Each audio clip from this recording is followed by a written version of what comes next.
नमस्कार, आपका स्वागत है। दोस्तों, भगवान श्री हरि विष्णु जी ने नारद जी को मनुष्य के ऐसे 3 लक्षणों के बारे में बताया है। यदि किसी के अंदर यह 3 लक्षण होते हैं तो वह मनुष्य जीवन में कभी दुखी नहीं रहता है। मृत्यु के पश्चात उसे मोक्ष की प्राप्ति होती है और वह कभी नरक में नहीं जाता है।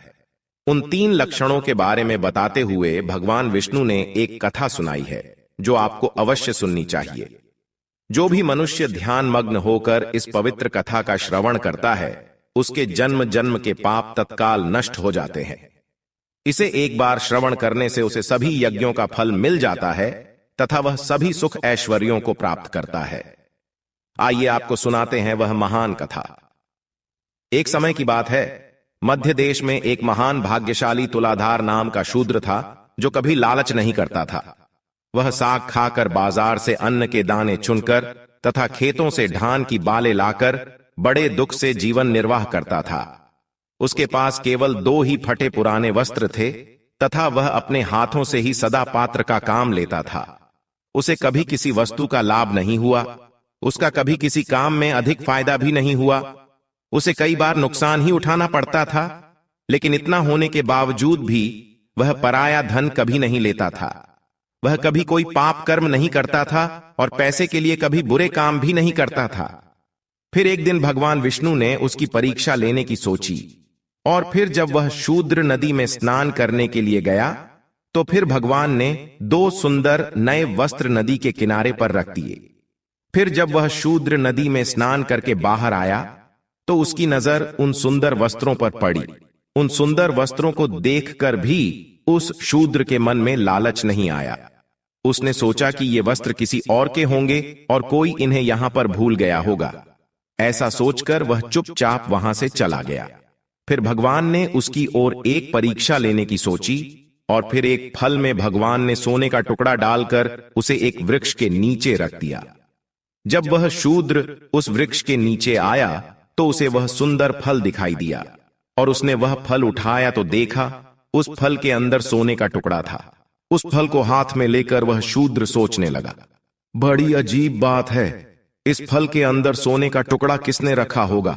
यह तो किसी चोर का काम हो सकता है। ऐसा कहकर उसने उस फल को वहीं पर रख दिया और सोचने लगा कि अगर मैंने इस फल के अंदर के सोने के टुकड़े को ले लिया तो मेरे अंदर लालच निर्माण हो जाएगा और इस धन की रक्षा करने में भी मुझे बहुत कठिनाई आएगी। बिना कार्य किए प्राप्त हुआ धन अहंकार निर्माण करता है। मनुष्य को जितना अधिक लाभ होता है उसका लालच उतना ही अधिक बढ़ जाता है। लालच से ग्रस्त मनुष्य को सदा नरक में ही रहना पड़ता है।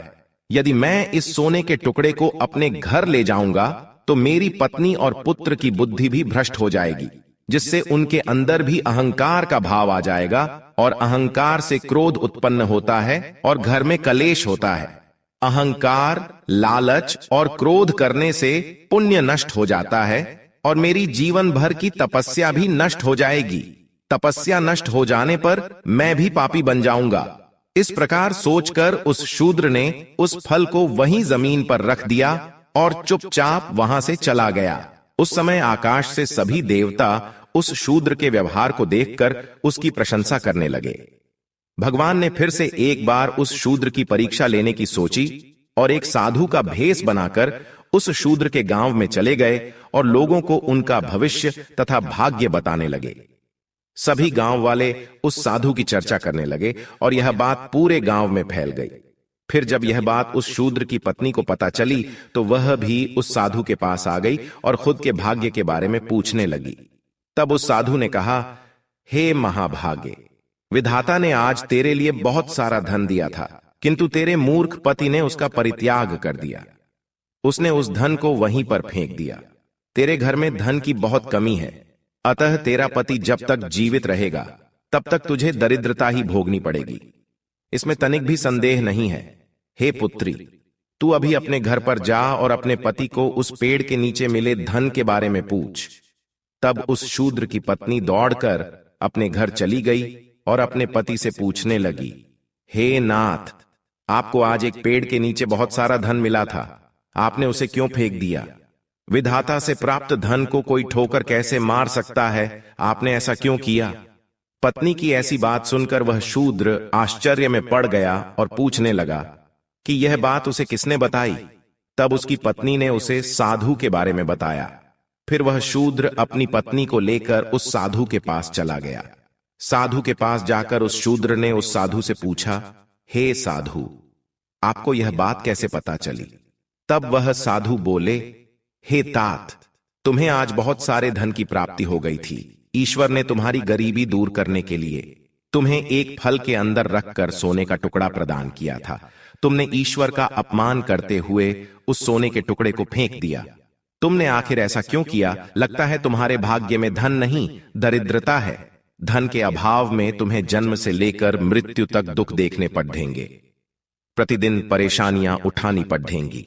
इसीलिए तुम जाकर उस धन को प्राप्त करो और सुखपूर्वक जीवन व्यतीत करो। फिर शूद्र ने कहा, हे साधु, मुझे धन की इच्छा नहीं है।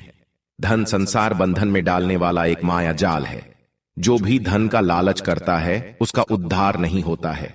जब मनुष्य के पास बहुत धन होता है तो उसे चोर, रिश्तेदार तथा राजा आदि से भय लगने लगता है। सभी लोग उस धनी व्यक्ति को मार डालने की इच्छा रखते हैं।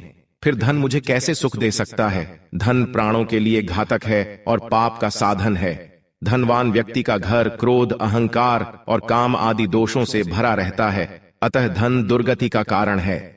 फिर वह साधु बोला, हे शूद्र, जिसके पास धन होता है उसी के पास मित्र होते हैं। जिसके पास धन है सभी उसी का सम्मान करते हैं। उसके भाई बंधु भी उसके पास आते हैं। उत्तम कुल, रूप, भोग, सुख और यश ये सभी धनवान को ही प्राप्त होते हैं। जिसके पास धन नहीं है उसे तो उसकी पत्नी और पुत्र भी छोड़कर चले जाते हैं। जो जन्म से ही गरीब है उसे तो अनेक दुख भोगने पड़ते हैं। स्वर्ग प्राप्ति के लिए जो धर्म कार्य किए जाते हैं उसके लिए भी धन की आवश्यकता होती है। धन का अभाव होने से व्यक्ति स्वर्ग को भी प्राप्त नहीं कर सकता। दान करने से व्यक्ति को मोक्ष मिलता है, किंतु निर्धन व्यक्ति के पास धन न हो तो वह दान नहीं कर पाएगा। फिर उसे मोक्ष कैसे मिलेगा? रोगों का निवारण, औषधि का संग्रह तथा अपने शरीर को स्वस्थ रखने के लिए धन की आवश्यकता होती है। धन के बिना शत्रुओं पर भी विजय प्राप्त नहीं किया जा सकता। धन रहने पर तुम दान करके शीघ्र ही स्वर्ग की प्राप्ति कर सकते हो। फिर तुम धन का त्याग क्यों कर रहे हो? फिर वह शूद्र बोला, हे महात्मा, कामनाओं का त्याग करने से ही सभी व्रतों का पालन होता है।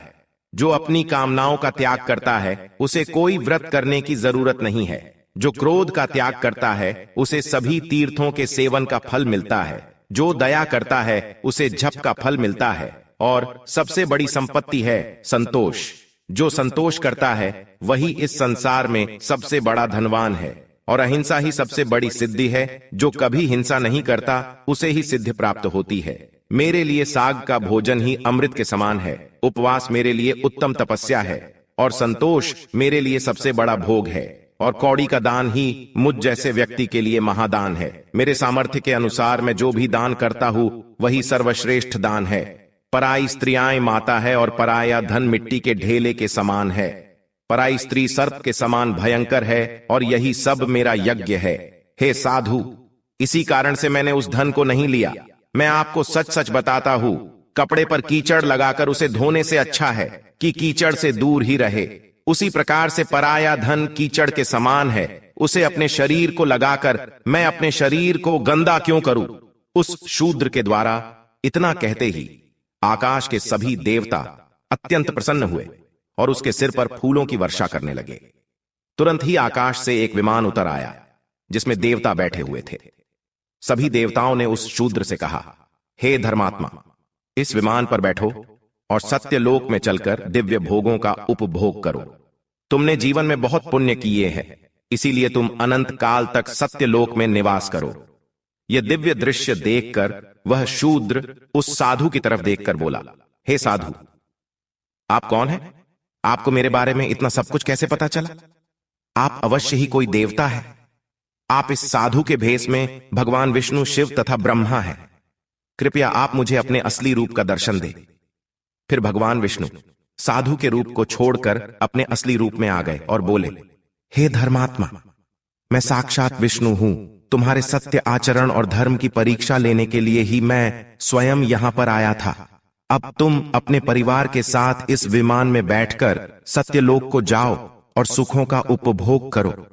फिर वह शूद्र दिव्य आभूषण और दिव्य वस्त्रों से सुशोभित होकर उस सुंदर विमान में बैठकर सत्यलोक को चला गया। तो दोस्तों, इस प्रकार से लालच का त्याग करने से ही उस शूद्र के परिवार के सभी लोगों को मोक्ष की प्राप्ति हुई। जो भी मनुष्य लालच का त्याग करके संतुष्ट रहकर जीवन व्यतीत करता है, वह निश्चित ही मोक्ष को प्राप्त करता है। उम्मीद है आपको यह कथा पसंद आई होगी। वीडियो को लाइक जरूर करें और कमेंट में जय श्री कृष्ण अवश्य लिखें। साथ ही इस चैनल को सब्सक्राइब करें ताकि ऐसी ही रहस्यमयी जानकारी आपको प्राप्त हो। आज की प्रस्तुति में बस इतना ही। आप सभी का धन्यवाद।